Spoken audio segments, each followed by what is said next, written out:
أشهد أن لا إله إلا الله وحده لا شريك له وأشهد أن محمدا عبده ورسوله أما بعد فأعوذ بالله من الشيطان الرجيم بسم الله الرحمن الرحيم الحمد لله رب العالمين الرحمن الرحيم مالك يوم الدين إياك نعبد وإياك نستعين اهدنا الصراط المستقيم صراط الذين أنعمت عليهم غير المغضوب عليهم ولا الضالين. After reciting the Tashahhud, Ta'awuz and Surah Al-Fatiha, Hazrat Khalifatul Masih V, Ayyadahullah Ta'ala binasrih al-Aziz stated that after concluding the accounts from the life of Hazrat Abu Bakr Siddiq radiyallahu ta'ala anhu, I mentioned that this concluded the series of accounts related to the Badri companions.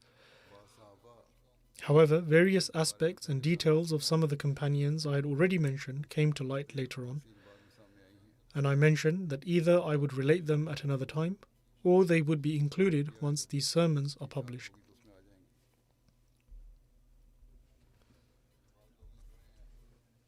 Some people have been writing to me that they have greatly benefited by listening to these historical accounts, and that these additional details should also be mentioned in the Friday sermons. As such, I deemed it appropriate to mention these over a few sermons so that people can have knowledge of these details through this, and a greater number of people can listen to these.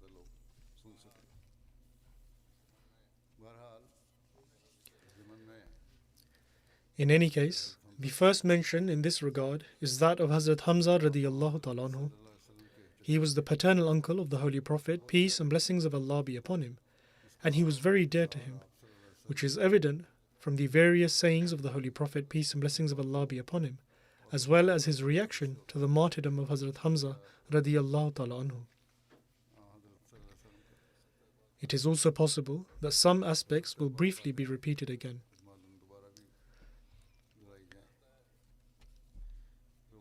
It is mentioned in one of the narrations that the Holy Prophet, peace and blessings of Allah be upon him, very much liked the name Hamza. Hazrat Jabir bin Abdullah radiyallahu ta'ala anhu relates that someone from among us had a son born in his house, and he asked what to name the child. Upon this, the Holy Prophet, peace and blessings of Allah be upon him, stated that name him after Hamza bin Abdul Muttalib, which is my most favorite amongst all the names.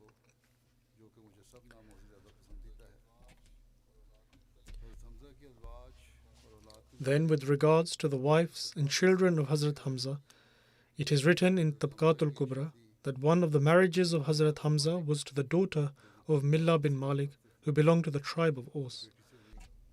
And through this marriage, Ya'la and Amir were born.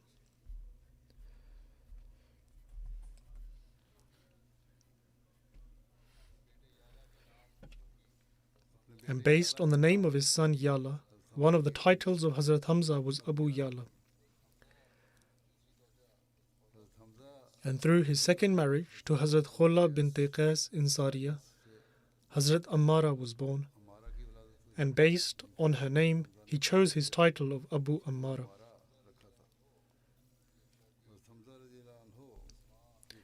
One of Hazrat Hamza's marriages was with Hazrat Salma bint Umais, who was the sister of Hazrat Asma bint Umais, and through her, a daughter by the name Hazrat Umama was born. This is the same Umama over whom Hazrat Ali, Hazrat Jafar and Hazrat Zaid bin Harsa, may Allah be pleased with them all, disputed over.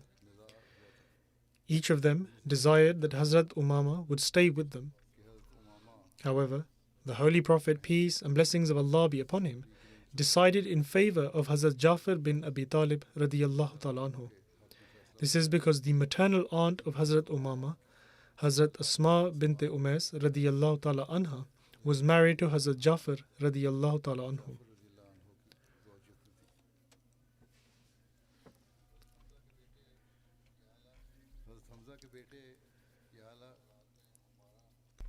It is also mentioned that Umara, Fazl, Zubair, Aqil and Muhammad were among the children of Hazrat Hamza's son Yala. However, all of them passed away, and thus upon the demise of Hazrat Hamza's children, he did not have any progeny that continued.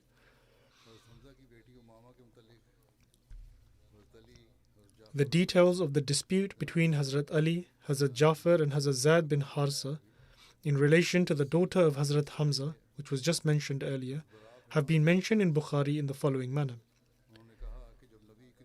It is said that Hazrat Bara bin Azib relates that when the Holy Prophet, peace and blessings of Allah be upon him, intended to perform the Umrah in Zulqada, the people of Makkah refused to allow him to enter Makkah. In the end, he made an agreement with them that on the condition that they could come the following year to perform the Umrah and remain there for 3 days. When the pact was being written in the wording that these are the conditions which Muhammad, the Messenger of Allah, agrees to, the Meccans said that we do not accept this. If we accepted you as the Messenger of Allah, we would never have stopped you. Therefore, instead, write Muhammad bin Abdullah. The Holy Prophet, peace be upon him, said that I am the Messenger of Allah, and I am also Muhammad bin Abdullah. He then instructed Hazrat Ali to erase the words Messenger of Allah. But Hazrat Ali responded that I shall never erase it. By Allah, I shall never erase your title.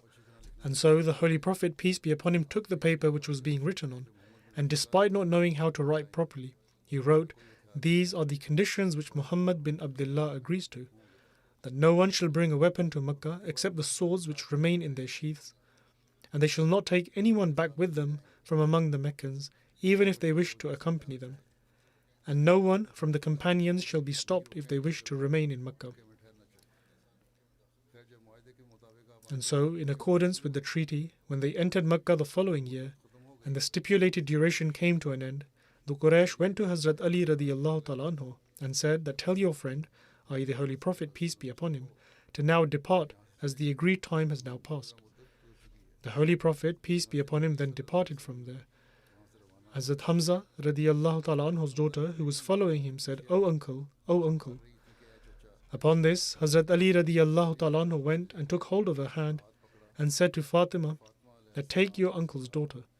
She was then placed on the mount, and following this, Hazrat Ali, Hazrat Zaid and Hazrat Jafar began to dispute over the matter of her guardianship. Hazrat Ali radiyallahu ta'ala anhu stated that I have brought her and she is the daughter of my uncle, whereas Hazrat Jafar said that she is the daughter of my uncle and her maternal aunt is my wife. Hazrat Zaid said that she is the daughter of my brother. Upon this, the Holy Prophet, peace be upon him, made his decision in the matter that she will remain with her maternal aunt, and said that a maternal aunt holds the station of a mother. He said to Hazrat Ali that you are mine and I am yours, and he said to Hazrat Jafar that you are similar to me in appearance and in nature. Then to Hazrat Zaid he said, you are our brother and friend. Hazrat Ali asked that will you not marry the daughter of Hazrat Hamza? And to this the Holy Prophet, peace be upon him, replied that she is the daughter of my foster brother and I am her uncle. These minor issues nowadays can be resolved through these incidents. At times there are cases in the qaza wherein it is questioned as to why the custody is given to the maternal aunt or the maternal grandmother, and so through these accounts such matters have been resolved.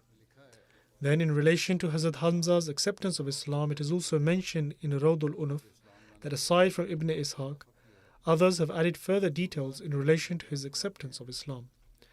Hazrat Hamza radiyallahu ta'ala anhu relates that when I was overtaken by anger, in other words, the entire incident as related by his bondwoman, which has been mentioned previously, and I had said in this state of anger that I follow the religion of Muhammad, peace be upon him.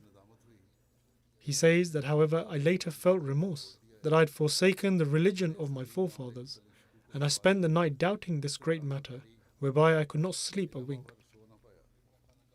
I then went to the Kaaba and prayed fervently to Allah the Almighty that He may open my heart to the truth and dispel all my doubts. I had not even completed my prayers when the doubts had completely left me, and my heart was filled with certainty. The following morning, I went to the Holy Prophet, peace and blessings of Allah be upon him, and related the entire incident to him. Upon this, the Holy Prophet, peace and blessings of Allah be upon him, prayed that Allah the Almighty grants me steadfastness. Hazrat Ammar bin Abu Ammar relates that Hazrat Hamza bin Abi Muttalib asked the Holy Prophet, peace and blessings of Allah be upon him, to show what Hazrat Jibreel alayhi salam truly looked like. Upon this, the Holy Prophet, peace and blessings of Allah be upon him, replied that you do not have the capacity to see him. He asked that why not, and so the Holy Prophet, peace be upon him, said that if you so will, then sit down where you are. The narrator says that Hazrat Jibreel alayhi salam then appeared on the wooden part of the Kaaba where the idolaters would place their clothes whilst performing the circuits. The Holy Prophet, peace and blessings of Allah be upon him, then said, now look up and see. When he looked up, he saw that the 2 feet of Hazrat Jibreel alayhi salam were like 2 green precious stones. He then fell unconscious. Zabarjad is a precious stone which is similar to an emerald.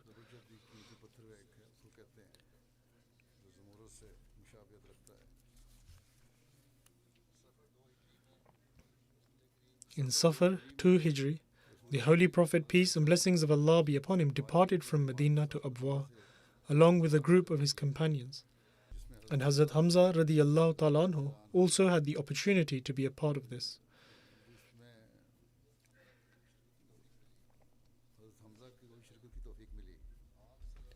During this expedition, Hazrat Hamza radiyallahu ta'ala anhu had the honor of carrying the flag of the Holy Prophet, peace and blessings of Allah be upon him, which was white.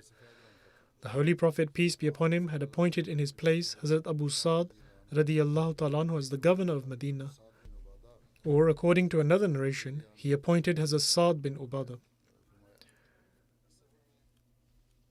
No battle ensued in this expedition, and a peace treaty was agreed with Banu Zamra.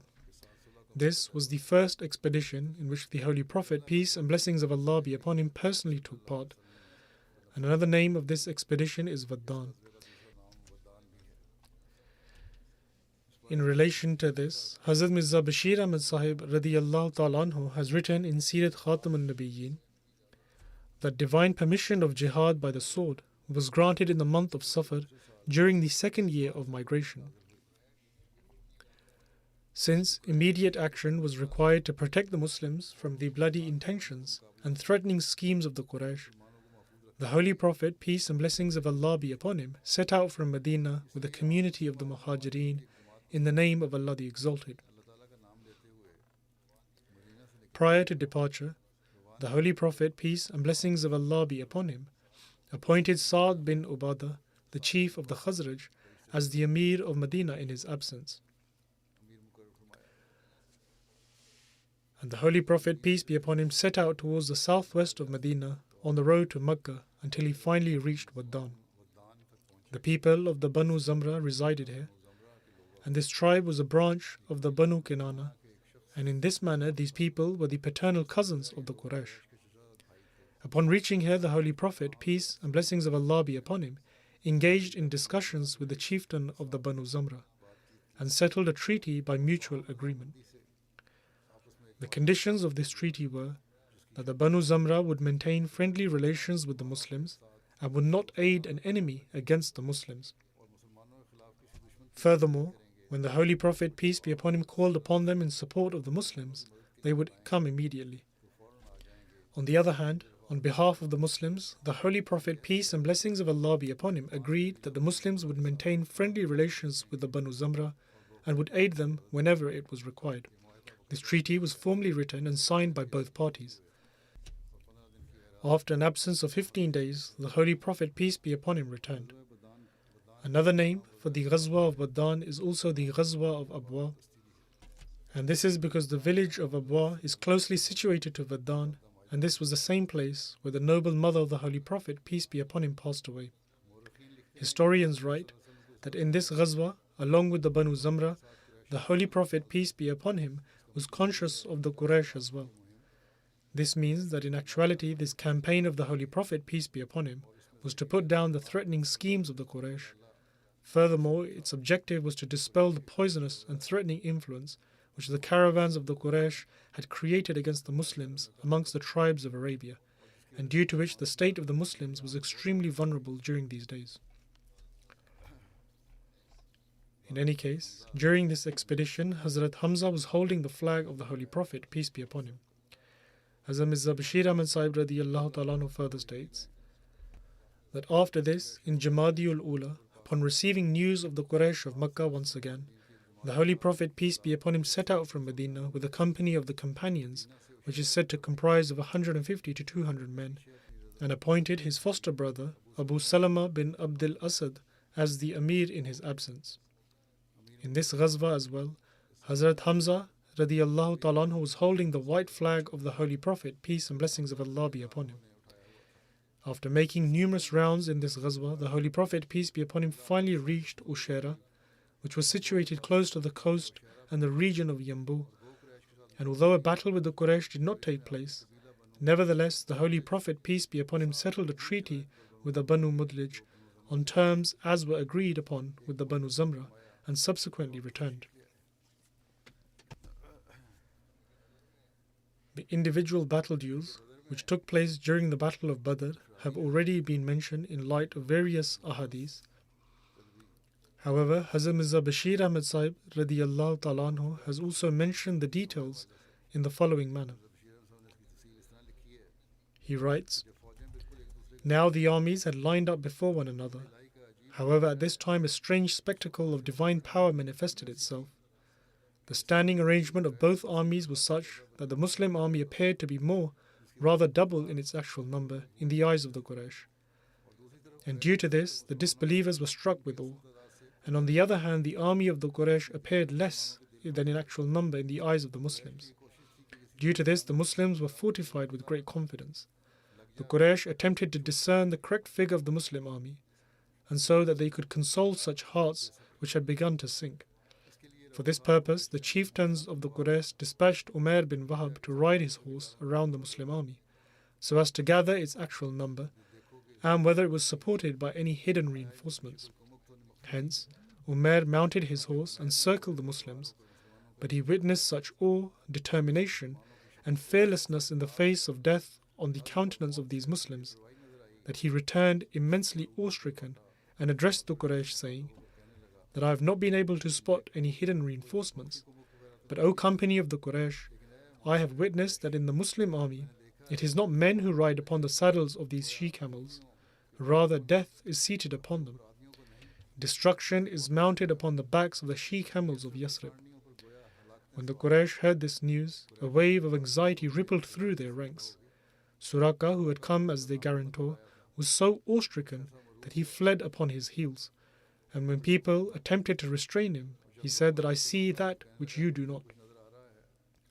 When Hakim bin Hizam heard the opinion of Umair, he frantically came to Utbah bin Rabi'ah and said, O Utbah, after all, it is the retribution of Amr Hadrami that you seek from Muhammad, peace be upon him, because he was your confederate. Would it not do if you were to pay the blood money to his heirs and turn back along with the Quraysh? You shall be forever known by a good name. Upon this, Utbah, who was frightened himself, could not ask for anything better, and he immediately said that of course I agree. And he then said that after all, Hakim, these Muslims and we are relatives. Does it seem right for a brother to raise his sword against his brother, and a father against his son? So go to Abul Hakam, i.e. Abu Jahl, and present this idea to him. And so Utbah mounted his camel and began to convince people of his own accord that it is not correct to fight against relatives, and that we should turn back and leave Muhammad, peace be upon him, to his devices, and let him settle his matter with the tribes of Arabia himself, and we shall see what happens. And after all, it is not such an easy task to fight these Muslims, because even if you call me a coward, although I am not, however, I see a people who are eager to purchase death. When the Holy Prophet, peace and blessings of Allah be upon him, noticed Utbah from afar, he stated that if there is anyone from among the army of the Quraysh who possesses some nobility, then it is certainly in the rider of that red camel. And if these people listen to his advice, it would do them good. However, when Hakim bin Hizam approached Abu Jahl and presented this proposal to him, could it be expected that this pharaoh of the people would be talked into such a thing? And so he instantly retorted, well, now Utbah has begun to see his relatives before him. He then called upon Amir Hazrami, the brother of Amr Hazrami, and said that, have you heard what your ally Utbah says? Especially when the retribution of your brother is in our grips. The eyes of Amir began to gorge with blood in rage, and according to the Arab custom, he tore off his clothes, becoming naked, and began to shout that, woe to Amr, my brother is not being avenged. Woe to Amr, my brother is not being avenged. And so, this desert cry inflamed a fire of enmity in the hearts of the Quraysh, and the furnace of war began to burn in full force. The taunt given by Abu Jahl infuriated Utbah as well, and consumed by this rage, he took his brother Sheba and son Walid and proceeded ahead of the disbelieving army. And according to the ancient Arab custom, he called for individual combat. A few Ansar were about to advance, when the Holy Prophet, peace and blessings of Allah be upon him, restrained them, and said, Hamza, stand up. Ali, stand up. Ubaidah, stand up. All three of them were very close relatives of the Holy Prophet, peace and blessings of Allah be upon him, and it was his desire that his own kith and kin should be the first to advance in the face of danger. On the other hand, upon seeing the Ansar, Utbah and his comrades cried out, that what do we know of you? Bring before us our equals.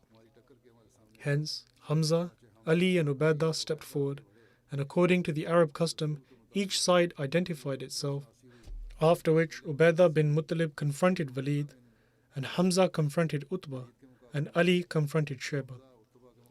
Hamza and Ali put their adversaries to dust in merely 2 strikes. However, 2 or 4 strong blows were exchanged between Ubaidah and Walid. Eventually both fell to the ground, sustaining heavy wounds at the hands of the other. At this, Hamza and Ali quickly advanced and brought an end to Walid and carried Ubaidah back to their camp.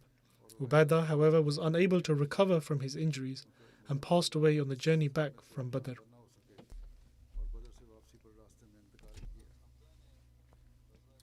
During the Battle of Badr, Hazrat Hamza radiyallahu ta'ala anhu also killed Tu'aima bin Adi, a chieftain of the Quraysh.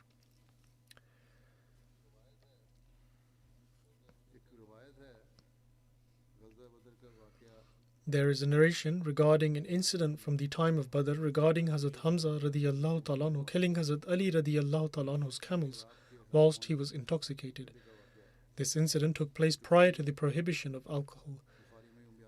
It is mentioned in detail in Bukhari as follows: that Hazrat Ali bin Hussein, and there are various narrators to this tradition, and he relates from his father Hazrat Hussein bin Ali radiyallahu ta'ala anhu, that Hazrat Ali bin Abi Talib radiyallahu ta'ala anhu stated that whilst alongside the Holy Prophet, peace be upon him, on the occasion of the Battle of Badr, I received a young camel as the spoils of war, and another camel was granted to me by the Holy Prophet, peace and blessings of Allah be upon him. One day I took them to the home of an Ansari companion and tied them with the intention of placing some azkhar grass upon their backs and would then sell it. Azkhar is a type of grass that is used by people such as goldsmiths, and the grass itself is very fragrant.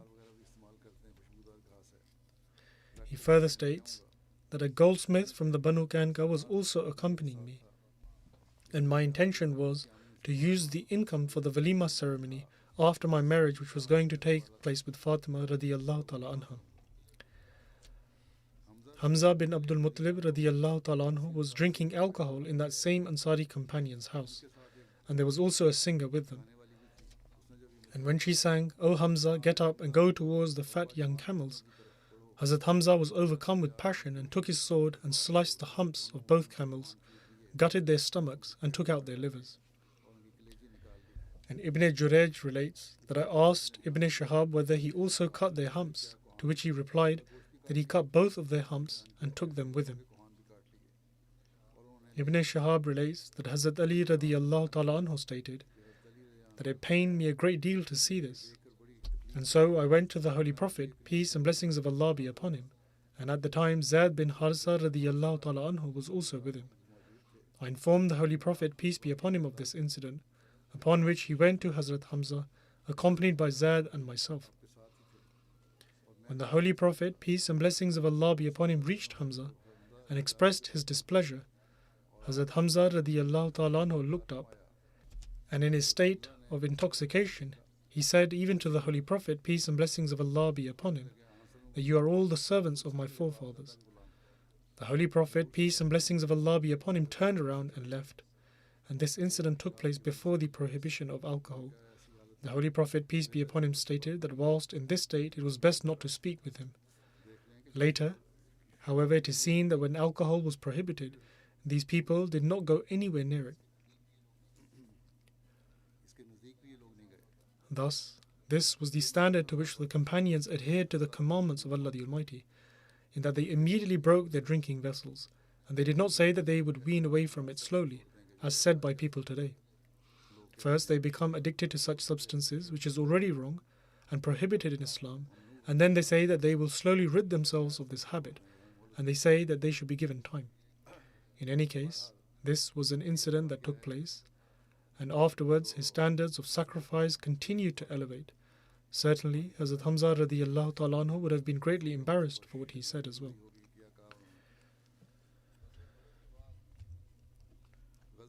After the Battle of Badr, during the expedition towards the Banu Kanka, Hazrat Hamza radiallahu ta'ala anhu was also at the forefront in this as well. Hazrat Hamza radiallahu ta'ala anhu also held the white flag of the Holy Prophet, peace and blessings of Allah be upon him, in this expedition as well. And this has been explained in detail by Hazrat Mirza Bashir Ahmad Sahib radiallahu ta'ala anhu. He writes that when the Holy Prophet, peace be upon him, migrated from Makkah and arrived in Medina, there were 3 tribes among the Jews which inhabited Medina at the time. Their names were the Banu Kanka, Banu Nazid and Banu Qurayza. And as soon as the Holy Prophet, peace be upon him, came to Medina, he settled treaties of peace and security with these tribes and laid the foundation for peaceful and harmonious cohabitation. By virtue of agreement, all parties were responsible for maintaining peace and security in Medina, and if a foreign enemy was to attack Medina, then everyone was collectively responsible for its defense. In the beginning, the Jews conformed to the treaty and at least openly did not create conflict with the Muslims. However, when they began to notice that the Muslims were continuing to gain strength in Medina, they began to change their attitude and firmly resolved to bring an end to this growing power of the Muslims. To this end, they began to employ all sorts of lawful and unlawful schemes, so much so that they did not even hold back from an attempt to create rift amongst the Muslims and thus instigate a civil war. As such, there is a narration that on one occasion, a large group of people from the tribes of Aus and Khazraj were sitting together and conversing with love and harmony, when a mischievous Jew reached this gathering and began to mention the battle of Boas. This was the horrific war which took place between these 2 tribes a few years prior to the migration, and in which many people from among the Aus and Khazraj were slain at the hands of one another. As soon as this war was mentioned, memories of the past were refreshed and scenes of ancient enmity began to run before the eyes of various emotional people. The result was that from satirical remarks, taunt and slander, the matter escalated to such an extent that both parties found themselves at daggers drawn in the very same gathering. Thank God, however, that the Holy Prophet, peace be upon him, was notified in due time, and he immediately arrived at the scene with the community of the Muhajirin and calmed both parties down, and rebuked them, saying that, do you follow a way of ignorance while I am amongst you? You do not value the favour of God that through Islam He has made you brothers. The Ansar were so deeply moved by this that their eyes began to flow with tears, and they began to embrace one another whilst repenting for their action. When the Battle of Badr had taken place, and Allah the Exalted in His grace granted a convincing victory to the Muslims, and despite their being few and without means over a very fierce army of the Quraysh, and the prominent leaders of Makkah were mixed to dust, the Jews of Medina went up in flames of jealousy. They began to openly hurl stinging comments at the Muslims and publicly asserted in gatherings that so what if you have defeated the army of the Quraysh? Let Muhammad, peace be upon him, fight us, and we shall demonstrate how wars are fought. This situation escalated to such an extent that in one gathering they even uttered such words in the very presence of the Holy Prophet, peace be upon him. As such, there is a narration that after the Battle of Badr, when the Holy Prophet, peace be upon him, returned to Medina, one day he gathered the Jews and admonished them, and whilst presenting his claim, invited them to Islam. The chieftains among the Jews responded to this peaceful and sympathetic address of the Holy Prophet, peace be upon him, in the following words, that, O Muhammad, peace be upon him, it seems that you have perhaps become arrogant after killing a few Quraysh. Those people were inexperienced in the art of war, but if you were to fight us, you would come to know the real likes of warriors. The Jews did not rest upon a mere threat. Rather, it seems as if they even began to hatch conspiracies to assassinate the Holy Prophet, peace and blessings of Allah be upon him.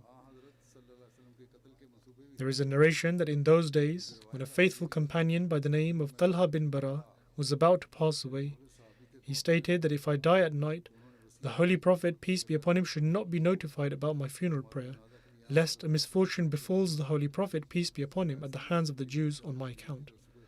Therefore, after the Battle of Badr, the Jews openly began to fuel mischief, and among the Jews of Medina, since the Banu Kanqa were the most powerful and bold, it was they who first began to breach the treaty. As such, historians write that among the Jews of Medina, the Banu Kanqa were the first to break the treaty which had been settled between them and the Holy Prophet, peace be upon him. And after Badr, they began to rebel fiercely and openly expressed their rancor and malice and broke their treaty and agreement. However, despite such events, under the guidance of their master, the Muslims demonstrated patience in every way and did not allow themselves to take the lead in any respect. It is narrated in a hadith that after the treaty which had been settled with the Jews, the Holy Prophet, peace be upon him, would even take special care to protect their sentiments. On one occasion, an argument broke out between a Muslim and a Jew, and the Jew asserted the superiority of Moses above all other prophets. The companion was angered by this, and he dealt somewhat harshly with that person, replying that the Holy Prophet, peace be upon him, was the most superior of all the messengers. When the Holy Prophet, peace be upon him, was informed of this, he was displeased and rebuked the companion, saying, "It is not your task to go about speaking of the superiority of God's messengers in comparison to one another." Then the Holy Prophet, peace be upon him, mentioned a partial superiority of Moses and consoled the Jew. However, despite this loving conduct of the Holy Prophet, peace be upon him, the Jews continued to escalate in their mischief. Eventually, it was the Jews who created a cause for war, and their heartfelt animosity could not be tamed. What happened to occur was that a Muslim lady went to the shop of a Jew in the market in order to purchase some goods, and a few evil Jews who were then sitting at the shop began to harass her in a most mischievous manner, and even the shopkeeper himself committed the evil deed, that while the lady was unaware, he attached the lower corner of her dress to the mantle on her back with a thorn or something of that sort. As a result, when the lady stood up to leave upon due to their rude behavior, the lower part of her body became exposed, at which the Jewish shopkeeper and his accomplices burst out in laughter. Outraged, the Muslim lady screamed and appealed for help, and it so happened that a Muslim was present nearby. He dashed to the scene, and in a mutual altercation, the Jewish shopkeeper was killed. Upon this, the Muslim was showered with swords from all directions, and this remarkably indignant Muslim was put to death. When the Muslims were informed of this event, in national indignation, their eyes gorged with blood in rage. On the other hand, the Jews who desired to make this incident an excuse to fight congregated in the form of a crowd, and a state of riot broke out. When the Holy Prophet, peace be upon him, was informed of this, he gathered the chieftains of the Banu Kanqa and explained that such behavior was not appropriate and that they should refrain from such mischief and fear God. Instead of expressing disappointment and remorse, they responded with very refractory answers and repeated the earlier threat that do not become arrogant over your victory at Badr. When you are to fight us, you shall come to know the real like of warriors. And so, left with no other choice, the Holy Prophet, peace be upon him, set out towards the fortresses of the Banu Kanqa with a force of companions. Now this was the last opportunity for them to express remorse over their actions, but instead they stood ready for war. Therefore war was declared, and the forces of Islam and Judaism came forth to battle one another.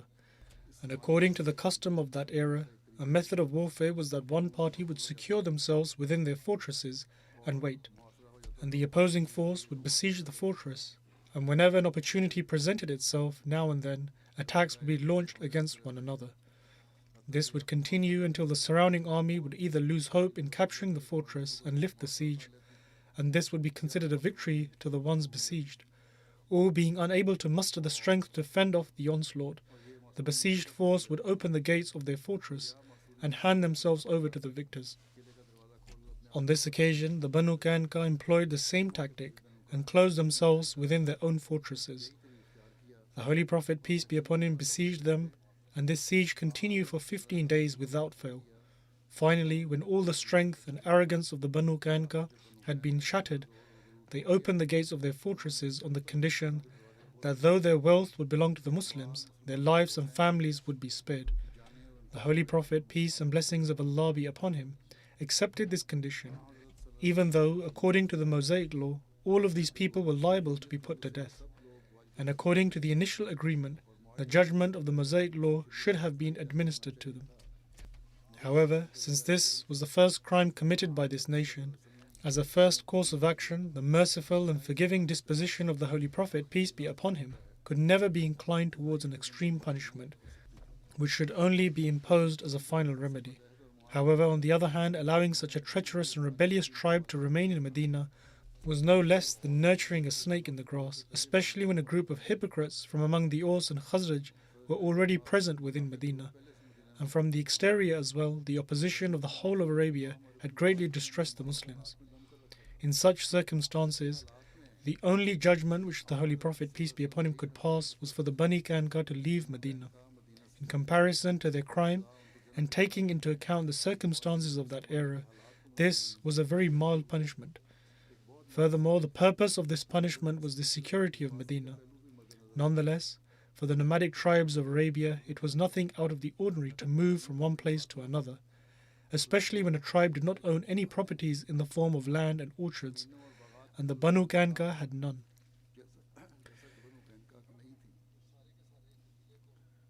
The entire tribe was given the opportunity to leave one place and settle somewhere else with great peace and security.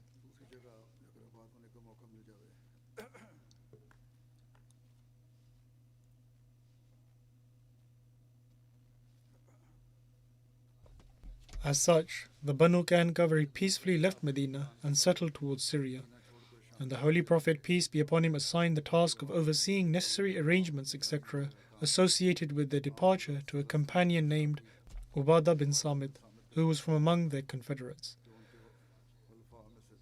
Ubadah bin Samit escorted the Banu Kanka for a few manzils, and after safely sending them off, he returned. And the spoils which were attained by the Muslims consisted only of weaponry and also instruments of their profession, which was that of goldsmith.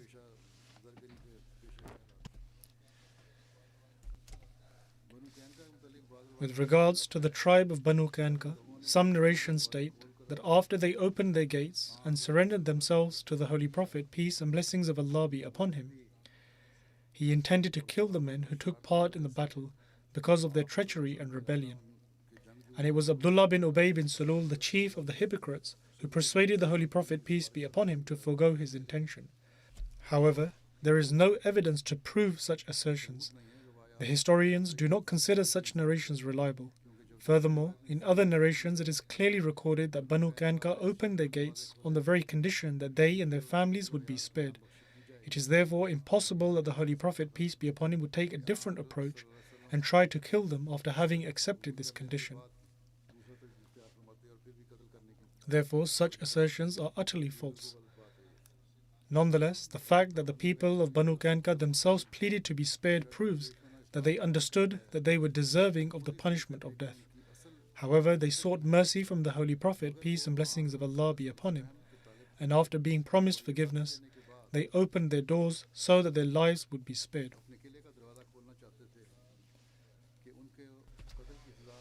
And although the Holy Prophet, peace and blessings of Allah be upon him, as an embodiment of mercy forgave them, but in the sight of God Almighty, they were not worthy of being left to live in this world due to their crimes and misconduct.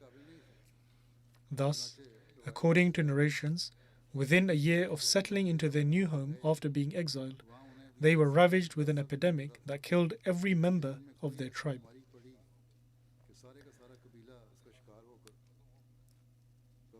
The Battle of Banu Kanka took place in Zulhijjah in the 2nd Hijri, and Hazrat Hamza radiyallahu ta'ala anhu was a flag bearer during this battle.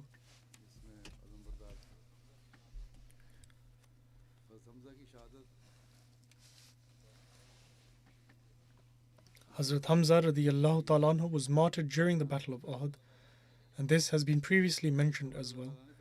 And news of this incident had already been given to the Holy Prophet, peace be upon him, by Allah the Almighty through divine revelation. Hazrat Anas bin Malik radiyallahu ta'ala anhu narrates that the Holy Prophet, peace be upon him, stated that I saw in a dream that I was pursuing a cow and the tip of my sword was broken.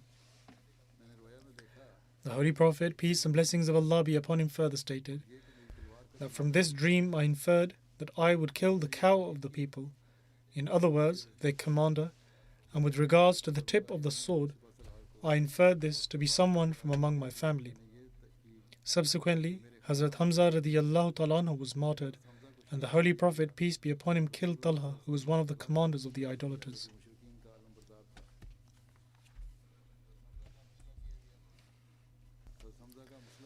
Hazrat Hamza radiyallahu ta'ala anhu's face was mutilated, and his nose, ears were cut off, and his stomach was cut open. The Holy Prophet, peace and blessings of Allah be upon him, was extremely pained upon witnessing his condition, and stated that if Allah grants me victory over the Quraysh, then I shall mutilate 30 of their men. And according to another narration, he stated that I shall mutilate 70 of their men. Upon this, the following verse of the Holy Quran was revealed. That is, and if you desire to punish the oppressors, then punish them to the extent to which you have been wronged. But if you show patience, then surely that is best for those who are patient.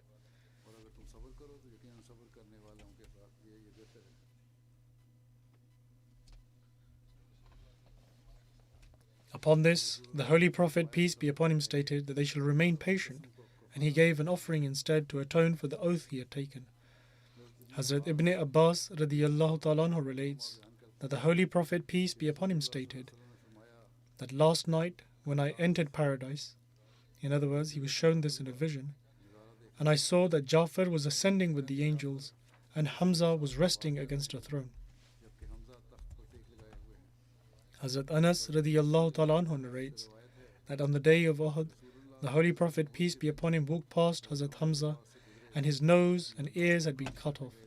Upon this, the Holy Prophet, peace be upon him, stated, if I were not to take into account the grief and sorrow of Safiya, I would have left him in this state to the point that Allah would have lifted his body through the stomachs of the birds and vultures. Thereafter, his body was wrapped in a sheet.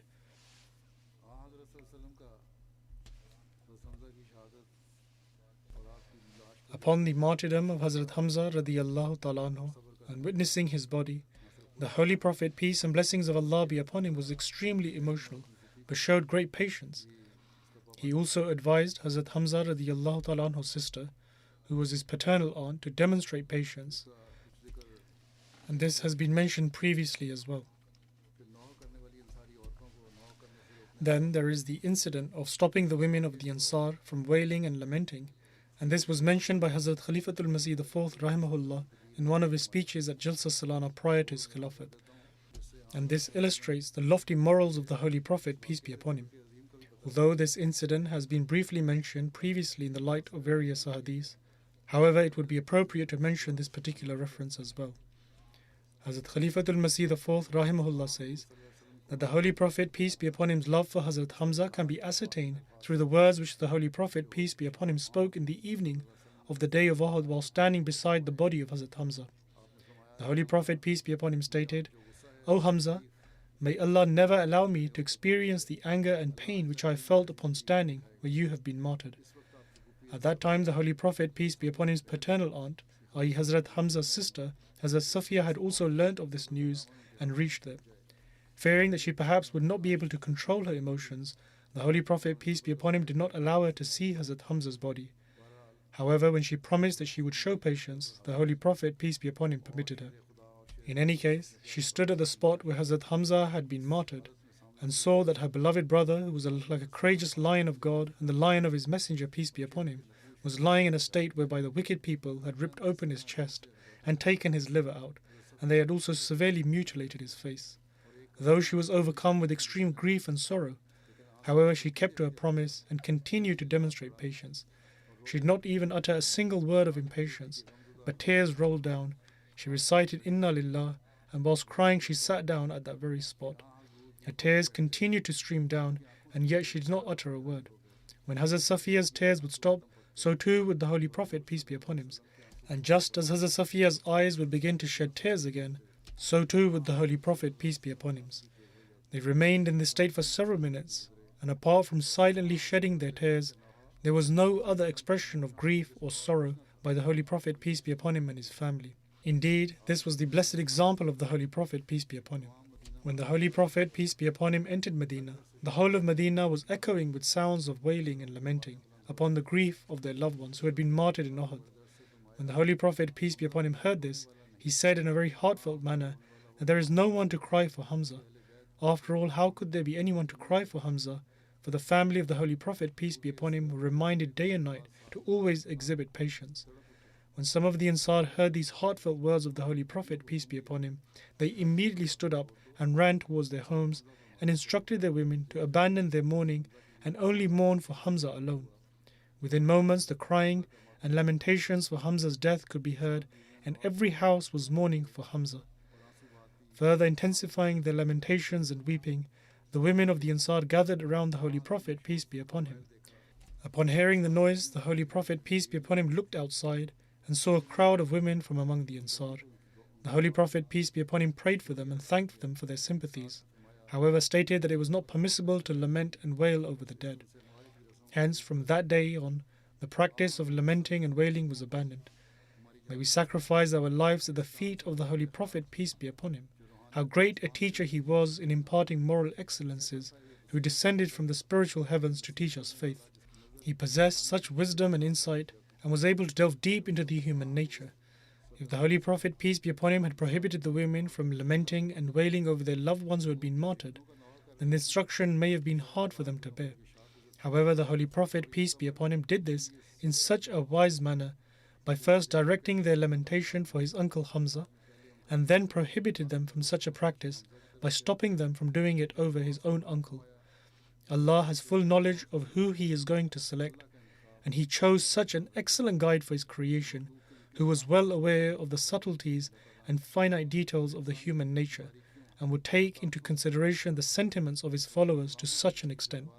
When one reflects upon these characteristics of the Holy Prophet, peace be upon him, one's heart is filled with passion and love for him, and naturally proclaims from the core of their hearts that our lives, wealth, progeny are ready to be sacrificed at your feet. O Messenger of Allah, peace be upon him, countless salutations of blessings and peace be upon you. O ye whose beauty and kindness is like a never-ending ocean. O Messenger of Allah, peace be upon him, countless salutations of blessings and peace be upon you. I swear by the God who is one and to whom belong the entire heavens and the earth, that there is no one like you amongst His creation in the entire heavens and the earth. In this account of Hazrat Hamza radiallahu ta'ala anhu, the noble character of the Holy Prophet, peace be upon him, was also mentioned. And the accounts of Hazrat Hamza end here, and I will mention some further accounts of other companions in the future. The new year is starting the day after tomorrow, inshallah. Pray that may Allah the Almighty bestow upon us all the blessings of the new year. May this new year be a means of blessings for the Jamaat in every respect, and may Allah the Almighty cause the ploys of the enemy to be completely ruined. And may Allah the Almighty enable the Jamaats all over the world to fulfill the purpose of their creation even more than before.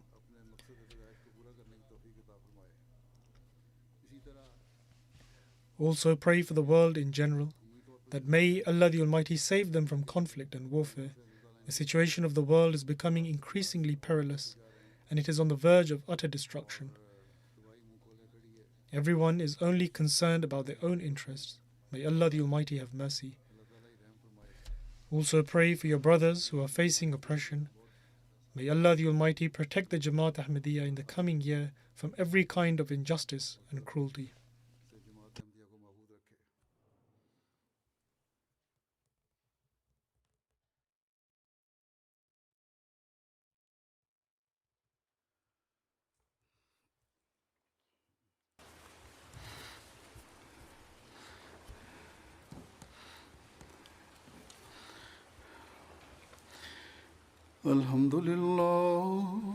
الحمد لله نحمده ونستعينه ونستغفره ونؤمن به ونتوكل عليه ونعوذ بالله من شرور أنفسنا ومن سيئات أعمالنا من يهده الله فلا مضل له ومن يضلل فلا هادي له ونشهد أن لا إله إلا الله ونشهد أن محمدا عبده ورسوله عباد الله رحمكم الله إن الله يأمر بالعدل والإحسان وإيتاء ذي القربى وينهى عن الفحشاء والمنكر والبغي يعظكم لعلكم تذكرون اذكروا الله يذكركم وادعوه يستجب لكم ولذكر الله أكبر